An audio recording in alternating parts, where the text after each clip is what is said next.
वृंदा blogs में एक बार फिर आप सभी का स्वागत है। उम्मीद करती हूँ आप लोग स्वस्थ होंगे, मस्त होंगे और व्यस्त होंगे। दोस्तों, आज जो चर्चा करेंगे वो अपने ज़माने के बॉलीवुड स्टार जो अपनी ज़बरदस्त कॉमेडी टाइमिंग के चलते मशहूर थे, जिनका नाम राजेंद्र नाथ है। 70 और 60 के दशक की फिल्में इनकी कॉमेडी के बिना अधूरी मानी जाती थी। ये वो समय था जब महमूद और जॉनी लीवर जैसे कॉमेडियन फिल्म इंडस्ट्री में अपनी जगह बना चुके थे, लेकिन इसके बावजूद दोस्तों राजेंद्र नाथ पॉपुलर हुए। यही वजह थी कि उन्होंने तकरीबन 187 फिल्मों में काम किया, लेकिन इतनी सफलता उन्हें आसानी से नहीं मिली। शुरुआत में छोटे छोटे रोल में किसी ने उन्हें नोटिस नहीं किया। फिर एक फिल्म आई दिल दे के देखो से उन्हें पहली बार जो है सक्सेस मिली, जिसके लिए उन्हें 10 साल तक इंतजार करना पड़ा। राजेंद्र नाथ की पर्सनल लाइफ बेहद उतार चढ़ाव भरी रही।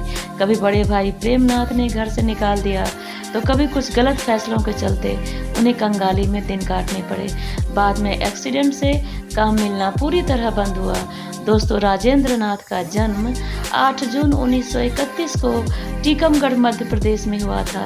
उनकी फैमिली मूलतः पेशावर पाकिस्तान से थी, लेकिन भारत पाक विभाजन के बाद जबलपुर में आकर बस गई। राजेंद्र नाथ की स्कूलिंग दरबार कॉलेज रीवा में हुई और कांग्रेस लीडर रहे अर्जुन सिंह उनके क्लासमेट थे। उनके पिता राजेंद्र नाथ को डॉक्टर बनाना चाहते थे, लेकिन राजेंद्र नाथ को पढ़ाई में दिलचस्पी नहीं थी। वो अपने भाई प्रेमनाथ की तरह फिल्म इंडस्ट्री में किस्मत आजमाना चाहते थे। प्रेमनाथ बॉम्बे जा चुके थे। उनकी देखा देखी पहले भाई नरेंद्र नाथ और फिर राजेंद्र नाथ ने भी 1949 के आसपास बॉम्बे का रुख किया। इसके बाद उन्होंने कॉलेज की पढ़ाई में एडमिशन लेकर आगे की पढ़ाई की। इसके दौरान वो पृथ्वी थिएटर से जुड़े और छोटे मोटे काम करके अपना गुजारा करने लगे। मुंबई में वो अपने भाई प्रेमनाथ के घर में रहा करते थे। प्रेमनाथ भाई बहनों में सबसे बड़े थे, तो उनकी बहन कृष्णा से शादी के बाद राज कपूर ने प्रेमनाथ को फिल्म इंडस्ट्री में काम करने के लिए मुंबई बुलाया था। उनके कहने पर प्रेमनाथ ने फिल्मों में किस्मत आजमाई और उनका करियर चल निकला। इसी दौरान उन्होंने एक्ट्रेस बीना राय से शादी कर अपना घर बसा लिया।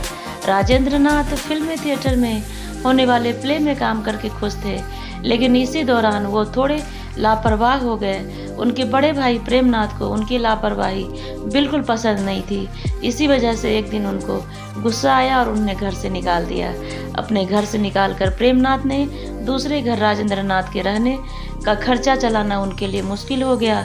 तब करण जौहर के पिता यश जौहर उनके रूममेट हुआ करते थे और राजेंद्र नाथ अपने करियर को लेकर सीरियस हो गए और फिल्मों में काम ढूंढने लगे। शुरुआत में उन्हें चंद सेकंड के रोल मिले, फिर कोई खास पहचान नहीं बनाए। उसके बाद तकरीबन 10 साल के बाद दिल दे के देखो उनकी पिक्चर आई और वो सुपरहिट हुई। और प्रेमनाथ ने पीएन प्रोडक्शन के नाम से एक प्रोडक्शन हाउस खोला, जहां उन्होंने भाई राजेंद्र नाथ को काम दिया। राजेंद्र नाथ ने 1953 में आई फिल्म शगुफा और 1954 में रिलीज हुई गोलकुंडा का कैदी छोटे मोटे रोल किए, लेकिन ये दोनों फिल्में फ्लॉप रही। इसके बाद उन्हें हम सब चोर हैं में पहली बार कॉमेडी की तो नोटिस किया गया।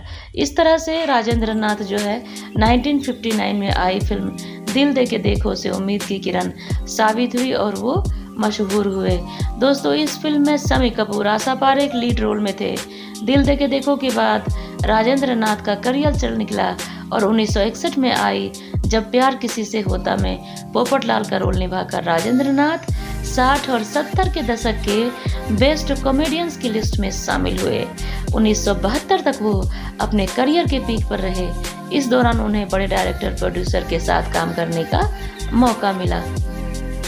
दोस्तों, जॉनी वॉकर के अलावा महमूद भी बेस्ट कॉमेडियन बने और उसमें ये बहुत ज़्यादा उस समय स्ट्रगल का टाइम था और ये हिट साबित हुए। और पोपटलाल के किरदार तो विदेश में भी इनको पॉपुलैरिटी दिलवाई। एक्सीडेंट हुआ था, उन्होंने अपनी नई करियर की ऊंचाइयां छू रहे थे। उनकी निजी ज़िंदगी भी अच्छी चल रही थी। 1969 में उन्हें गुलशन कृपलानी से शादी कर अपना घर बसा लिया। 2 बच्चों के पिता भी बने। उनके कुछ समय बाद कार एक्सीडेंट ने उनके करियर को ब्रेक दिया। वो फिल्म में काम नहीं कर पाए। धीरे धीरे फिल्म मेकर्स ने उन्हें रोल ऑफर करना बंद कर दिया और 4 साल तक खराब सेहत से जूझने के बाद राजेंद्र नाथ ने अपने करियर को दोबारा शुरू करने की कोशिश की, लेकिन वो नाकामयाब रहे। बतौर एक्टर काम ना मिलता देख 1974 में उन्हें खुद एक फिल्म बनाने की सोची। फिल्म का नाम ग्रेट क्रैशर रखा, जिनमें रणधीर कपूर और नीतू सिंह को कास्ट किया, लेकिन ये फिल्म 10 दिन में ही बंद हो गई। दरअसल राजेंद्र नाथ को फिल्म मेकिंग के बारे में कोई नॉलेज नहीं थी।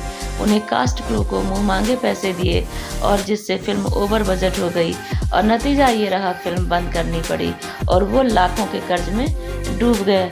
अपने बुरे दौर पे बात करते हुए राजेंद्र नाथ ने एक इंटरव्यू में कहा था कि दिल्ली और यूपी के डिस्ट्रीब्यूटर्स ने मुझे खून के आंसू रुलाने को कमर कस चुके थे और उनकी हालत को देख अच्छे जानते थे, उनके बावजूद उन्हें पैसे का तगड़ा ब्याज लगाया और उन्हें एक एक पैसा वसूल लिया। तो ये थी राजेंद्र नाथ की कहानी और उनका जो है फिल्मी करियर से लेके उनका व्यक्तिगत जीवन और निजी जिंदगी से दुखी होकर राजेंद्र नाथ ने एक्टिंग की दुनिया से दूरी बना ली। उन्होंने फिल्म इंडस्ट्री में किसी से मिलना जुलना बंद कर दिया और अकेले अपना जीवन बिताने लगे और 2008 में उनका हार्ट अटैक से निधन हो गया।